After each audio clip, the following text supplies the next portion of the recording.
En un calorós dia d'estiu, la vida al camp transcorria plàcidament.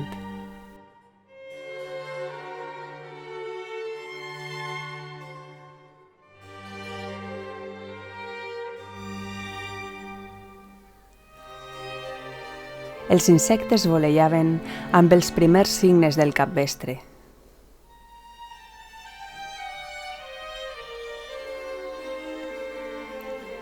Un parotet aparegué agitant les seues enormes ales i després d'ella les papallones, mosquits, marietes dibuixaven figures en l'aire.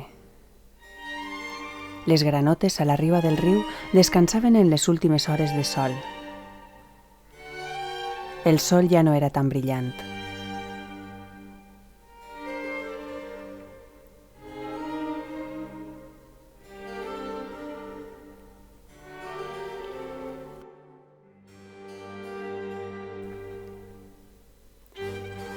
Mentrestant, les llagostes i els grills jugaven a botar sobre l'aigua entre rialles i enrenou.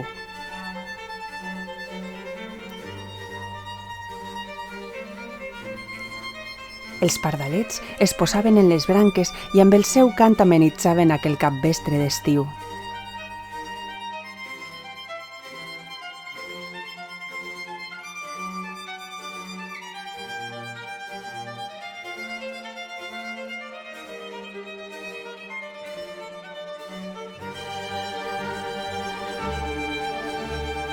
Que bé s'ho passaven botant.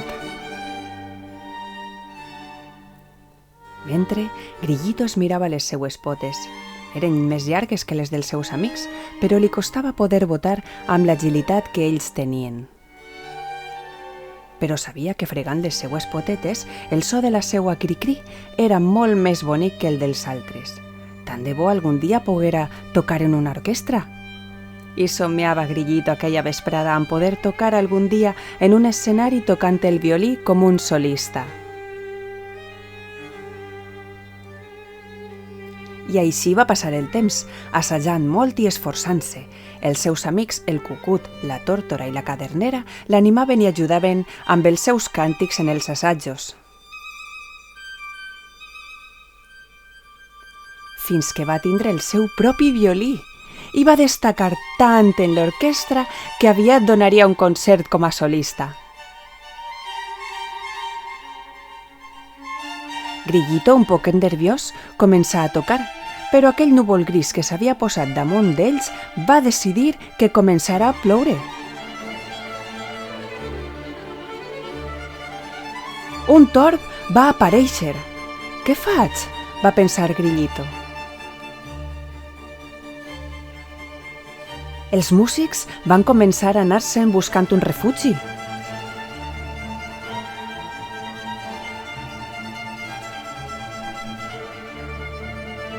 Però la tristesa de quedar-se a soles no pararia la seua música. Va pensar que havia de continuar.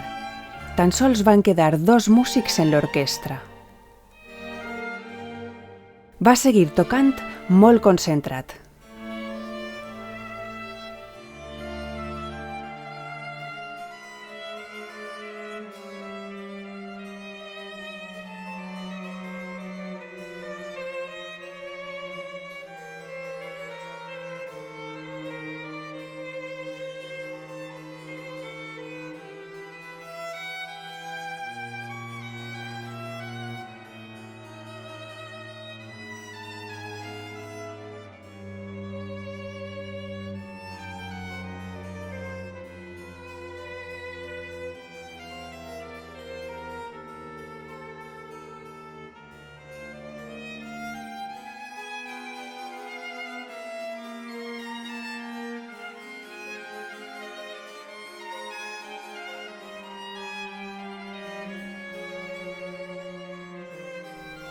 I a poc, els músics de l'orquestra anaven ocupant de nou els seus faristols. Grillito, encara xop, se sentia feliç per estar tocant tan bé. Un enorme aplaudiment el va fer obrir els ulls i es va sorprendre del gran èxit de la seva interpretació. Tots l'havien escoltat, encara que protegits, i van reconèixer el seu talent molt somrients.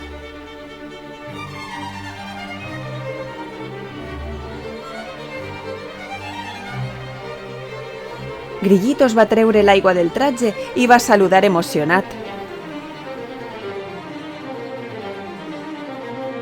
I així va acabar el que sens dubte va ser el millor dia de la seva vida, fins llavors.